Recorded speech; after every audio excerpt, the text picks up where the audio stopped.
오늘 하나님께서 우리에게 주시는 말씀은 신약성경 누가복음 13장 4절에서 5절 말씀입니다. 제가 받들어 읽겠습니다. 또 실로암에서 망대가 무너져 치어 죽은 18사람이 예루살렘에 거한 다른 모든 사람보다 죄가 더 있는 줄 아느냐? 너희에게 이르노니 아니라. 너희도 만일 회개하지 아니하면 다 이와 같이 망하리라. 아멘. 기도하겠습니다. 우리의 모든 고통과 슬픔을 아시는 하나님, 우리의 마음과 영혼을 어루만져 주시고 말씀으로 위로받게 하여 주옵소서. 주님 안에서 지혜를 얻고 결코 무너지지 않는 소망 속에 살도록 힘을 허락하여 주옵소서. 예수님의 이름으로 간절히 기도드렸사옵나이다. 아멘. 지난 2주간 우리는 국가적으로 여러 가지 힘든 일들을 겪었습니다. 이태원에서 많은 젊은이들이 꽃다운 생명을 잃었습니다.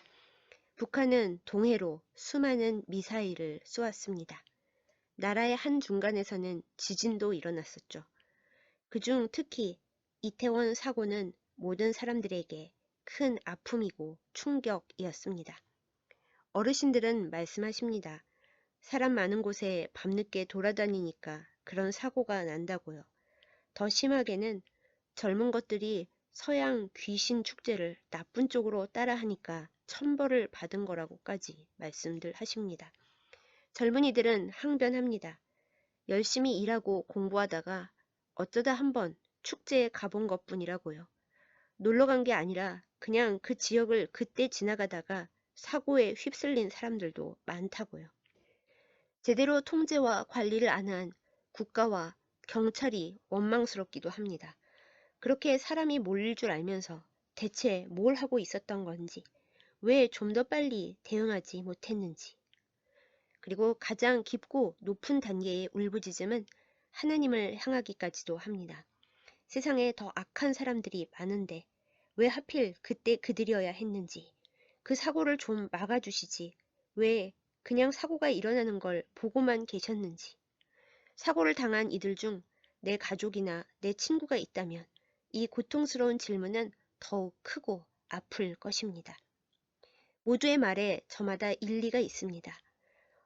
이런 참사에 어느 한쪽에만 비난을 퍼붓는 것은 아무 의미가 없습니다. 함께 슬퍼하고 앞으로 어떻게 하면 좋을지를 찾고 행동하는 것이 맞습니다. 그리고 교회와 그리스도인은 한 가지 더 해야 할 일이 있습니다. 이런 애통한 일들을 영적으로 어떻게 바라보고 어떻게 행동해야 하는지를 성경적으로, 신앙적으로 보고 대처하는 것이 바로 그 일입니다. 말할 수 없는 슬픔 앞에서 우리가 어떻게 살아가야 할지 믿음의 방안을 생각해야 합니다. 예수님께서 이 세상에 오셔서 활동하시던 복음서 시대에도 불행한 참사가 있었습니다. 오늘 말씀 본문에 보면 예루살렘에 있는 실로암 망대가 무너져서 18명이 황망히 세상을 떠났습니다. 무려 예수님이 이 세상에 함께 계시던 시절에도 이런 사건이 일어났으니 하나님의 나라가 올 때까지 이 세상에서 갑작스러운 불행한 사건이 멈출 일은 아마도 없나 봅니다. 실로암 망대 사건으로 희생된 이들에 대해 율법적인 바리새인들은 그들이 다른 이들보다 잘못한 일이 있어서 벌받아 죽은 거라고 수군거렸는지도 모르겠습니다. 지극히 인과응보적인 관점으로 뭔가 잘못을 했으니까 비극을 당했겠지, 이렇게요.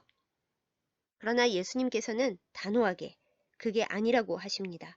사고를 당한 이들이 다른 예루살렘 사람들보다 죄가 많거나 더 악해서 그 사고를 당한 것이 아니라고 하십니다. 그리고 덧붙여 강조하십니다. 회개하라고요. 우리에게도 언제든지 그런 일이 일어날 수 있다는 것을 깨닫고 겸손히 깨어 있으라는 말씀입니다. 사랑하는 여러분, 공중 권세 잡은 마귀가 아직 힘을 떨치고 있는 이상 이 세상은 악하고 위험합니다. 좋은 것이 나쁜 것으로 순식간에 변질됩니다. 세상은 싸워서 극복해야 할 악과 고통과 죽음의 위험으로 가득 차 있습니다. 그런데 그리스도인들조차 이 사실을 너무 쉽게 잊어버립니다.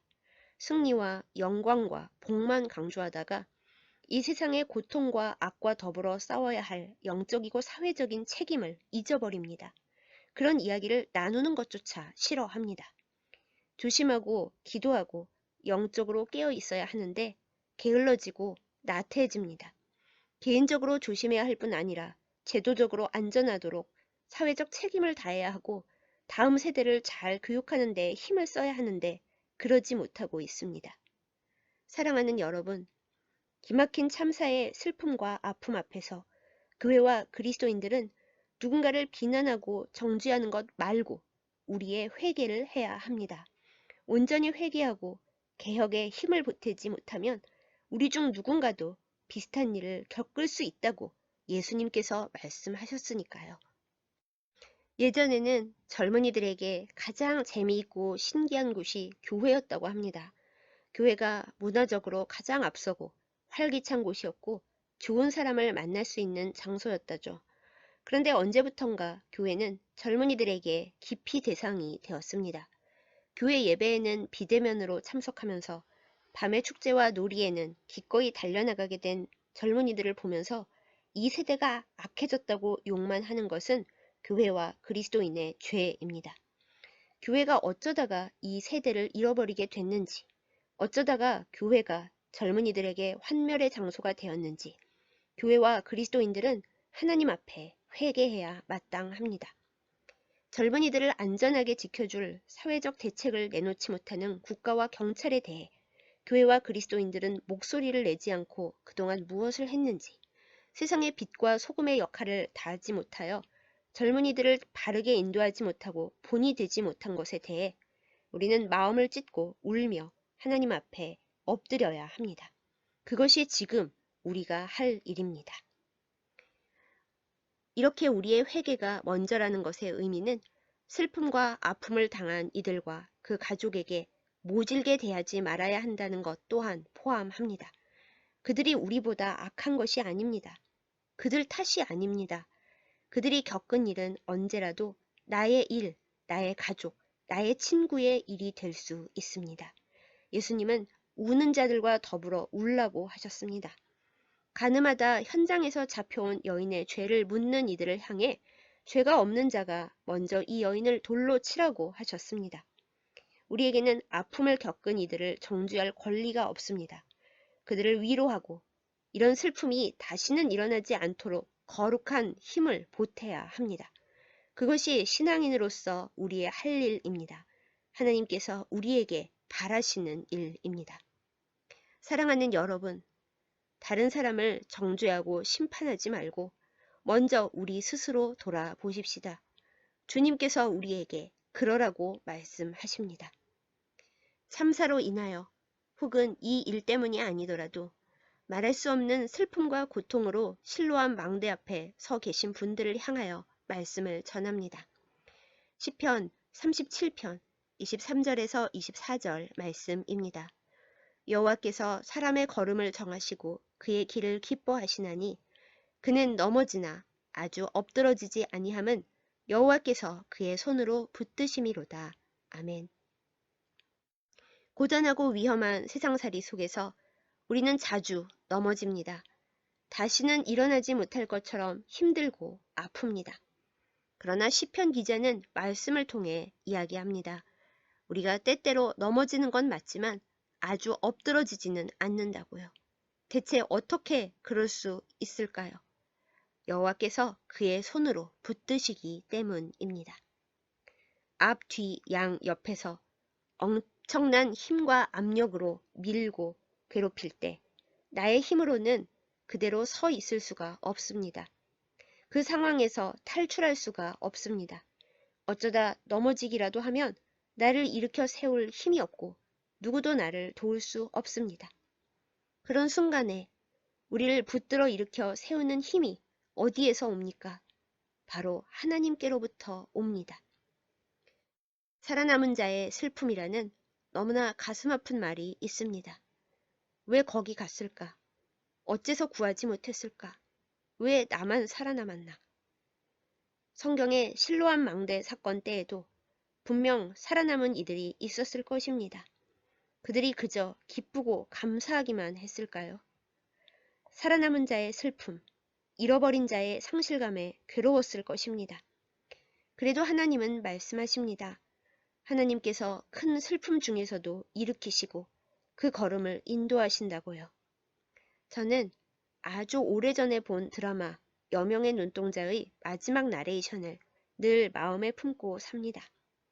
지리산 어느 이름 모를 산골짜기에 내가 사랑했던 여인과 결코 미워할 수 없었던 친구를 묻었다. 그들은 가고 나는 남았다. 내가 남은 데에는 이유가 있을 것이다. 그것은 희망이라 이름할 수 있지 않을까. 슬픔과 아픔 때문에 망가지는 것은 악한 어둠의 세력이 바라는 것입니다. 그것을 목적으로 우리를 끝없는 고통 속에 빠지게 하고 원망과 분노와 분열의 씨앗을 뿌리고 다니는 것이 악의 세력입니다. 사랑하는 여러분, 너무나 힘겹고 고통스러운 일이지만 우리는 슬픔 속에서도 잘 익어가야 합니다. 하나님께서 나를 붙들어 세우심을, 건지심을 믿고 다른 이들을 건지러 일어나야 합니다. 그것이 살아남은 이유이자 살아가야 하는 이유입니다. 어쩌면 이 세상을 떠나가는 것보다 훨씬 어렵고 힘든 숙제이고 과제입니다. 개신교의 교리문답서 중 가장 은혜롭고 가장 훌륭하기로 손꼽히는 작품으로 하이델베르크 요리문답이 있는데요. 이 작품의 탄생에는 가슴 아픈 이야기가 얽혀 있습니다. 하이델베르크 요리문답을 쓴 우르시누스를 도와 그 작업을 함께한 올레비아누스라는 학자가 있습니다. 그는 대학생일 때 헤르만이라는 친구와 함께 보트를 타러 갔는데요. 그만 헤르만이 물에 빠지고 말았습니다. 친구를 구하러 물에 뛰어들었지만 둘 다 빠져 죽을 위기에 처했습니다. 이렇게 두 사람이 허우적거리고 있을 때 마침 헤르만의 하인이 달려옵니다. 딱 한 사람만 구할 수 있는 상황이었습니다. 헤르만의 하인이니 당연히 헤르만을 구하려고 했겠죠. 그런데 무슨 운명의 장난인지 이 하인이 올레비아누스를 자기의 주인 헤르만으로 착각합니다. 그래서 그를 구했고 결국 헤르만은 죽고 맙니다. 구조받아 살아남았을 때 올레비아누스가 그저 감사하기만 했을까요? 내가 물에 뛰어들지 않았더라면 하인이 착각했을 일 자체가 없었을 텐데 구하지도 못할 거면서 왜 내가 물에 뛰어들었을까? 나 때문에 헤르만이 죽은 거다. 이렇게 자책하지 않았겠습니까? 또한 헤르만의 하인은 얼마나 괴로웠겠습니까? 자기 주인도 못 알아보고 엉뚱한 사람이나 살렸으니 내 눈을 파내고 싶다 생각하지 않았을까요? 이 두 사람 다 살아남고서도 그리고 한 생명을 살리고도 아마 평생 각자의 괴로움을 안고 살아남은 자의 슬픔을 견디며 살아가야 했을 겁니다. 하지만 이 깊은 절망 속에서 올레비아누스는 살아남은 자의 몫을 다하겠다고 슬픔과 자책감을 용기로 바꾸려고 몸부림쳤습니다. 하이델베르크에서 공부를 마치고 고향으로 돌아간 올레비아누스는 말씀 설교자로 열심히 활동했는데요. 당시 독일은 천주교와 개신교 사이의 대립이 아주 심했습니다. 개신교인인 올레비아누스는 천주교의 박해로 결국 감옥에 갇혀 죽음을 기다리는 처지에까지 이르렀습니다. 그런데 이 소식을 하이델베르크가 속한 팔츠 지방을 다스리는 프리드리히 3세가 알게 되었습니다. 대학 시절 죽은 친구 헤르만이 이 프리드리히 3세의 둘째 아들이었어요. 프리드리히 3세는 올레비아누스의 보석금을 내고 그를 석방시켜서 하이델베르크 대학의 교수로 데리고 옵니다. 이후 올레비아누스는 하이델베르크의 개혁에 앞장서면서 요리문답 작성을 도왔습니다. 만약에 프리드리히 3세가 사랑하는 둘째 아들을 죽게 만든 원수라고 올레비아누스를 용서하지 못하고 미워하기만 했다면 하이델베르크의 개혁이나 요리문답은 이루어지지 못했을 수도 있겠죠. 사랑하는 여러분, 슬픔 앞에서 우리를 붙들어 일으키시고 놀라운 일을 하시는 하나님의 손길을 뿌리치지 마십시다. 하나님께서 이 비극을 일으키신 것이 아니라 공중 권세 잡은 악한 세력이 사람의 욕심과 게으름을 악용함으로 이런 일들이 일어났음을 영적으로, 신앙적으로 깨달으십시다. 이런 슬픔과 비극을 줄이고 막기 위해 우리에게 해야 할 일들이 많이 있는데 그 소명을 다하지 못하고 있음을 회개하십시다. 개인적인 복만 구하지 말고 사회의 질서와 안전을 위해 교회와 그리스도인이 감당해야 할 빛과 소금의 역할을 감당하리라 결단하고 일하십시다. 하나님이 우리에게 왜 이러시느냐고 원망하지 말고 속히 온전한 하나님의 나라가 이르기를 뜨겁게 간구하십시다. 슬픔을 당한 이들을 진심으로 위로하면서 정죄와 비판의 어리석은 죄에 빠지지 않기를 간절히 소망하고 기도합니다. 회개하고 바꾸지 않으면 우리도 다를 것 없으리라는 예수님의 말씀을 무겁게 받아들이고 살아있는 자로서 우리가 무엇을 해야 할지 부지런하고 지혜로운 길을 택하는 우리이기를 간구합니다. 사랑하는 여러분, 교회도 그리스도인들도 다시 새로워져야 할 때입니다. 실로암 망대 앞에 선 우리는 슬픔과 절망을 넘어서 서로의 손을 잡아주면서 주님 앞으로 나아가야 합니다. 주님의 품이 우리의 영원한 안식처이자 소망이라는 것을 기억하고 다음 세대에게도 제대로 전해 주어야 합니다. 하나님은 이 시간 교회 공동체와 모든 그리스도인들에게 말씀하십니다. 실로암 망대 앞에 서라. 비판과 정죄가 아니라 끌어안음과 돌이킴으로 다시 새로워져라. 세상에 가득한 어둠과 악의 세력에 무너지지 않도록 빛으로 세상을 가득히 채우라. 실로암 망대 앞에서 무너지지 말고 새 희망을 향해 힘을 다해서 믿음으로 나아가라. 주님의 명령과 부탁에 응답하는 우리 모두이기를. 그리하여 주님께서 기뻐하시는 세상을 만들기 위해 믿음과 힘을 보태어 살아남은 자의 사명을 다하는 우리 모두이기를 예수님의 이름으로 축복합니다. 기도하겠습니다. 영원한 소망과 힘이 되시는 하나님 아버지, 온 나라가 두려움과 슬픔으로 가득한 지금 실로암 망대 앞에 섭니다. 누군가를 정죄하거나 비난하지 않고 우는 자들과 더불어 울 수 있는 사랑과 공감의 마음으로 우리를 새롭게 하여 주옵소서. 하나님 아버지, 악과 어둠의 세력에 맞서 주님의 빛으로 세상을 가득 채우는 소명을 다하는 우리가 되게 하여 주옵소서. 주님의 돌보심 없이는 그저 먼지처럼 흩어질 수밖에 없는 우리의 연약함을 불쌍히 여겨 주시고 우리를 주님의 품 안에 꼭 끌어안아 주옵소서. 붙들어 일으키시는 하나님, 우리를 위로하여 주시고 주님의 품 안에서 새 힘과 소망을 얻게 하여 주옵소서. 이 나라를 새롭게 하여 주시며 교회들과 그리스도인들을 온전하게 바르게 세워주시기를 간구합니다. 나라가 어지럽고 교회와 그리스도인들이 책임을 다하지 못하고 있는 이 때에 오직 주님의 말씀과 주님의 능력으로 새로워지게 하여 주시고 다음 세대들을 건져 주옵소서. 우리가 복음을 올바로 전할 수 있도록 우리를 새롭게 하여 주옵소서. 하나님 아버지, 문희경서 교회를 위해 간구합니다. 하나님의 사랑과 복의 통로로 삼아 주시옵소서. 위로가 필요한 이들에게 주님의 깊은 사랑을 전하는 복음의 제단이 되게 하여 주옵소서. 사랑하는 주의 백성들을 영육간의 강건함으로 붙드시고 안전하게 하시며 넉넉함으로 채워 주시옵소서. 하나님, 지금 이 시간 실로암 망대 앞에 서 있는 모든 아픈 자들에게 하나님의 은혜를 허락하여 주옵소서. 예수님의 이름으로 간절히 기도드렸사옵나이다. 아멘.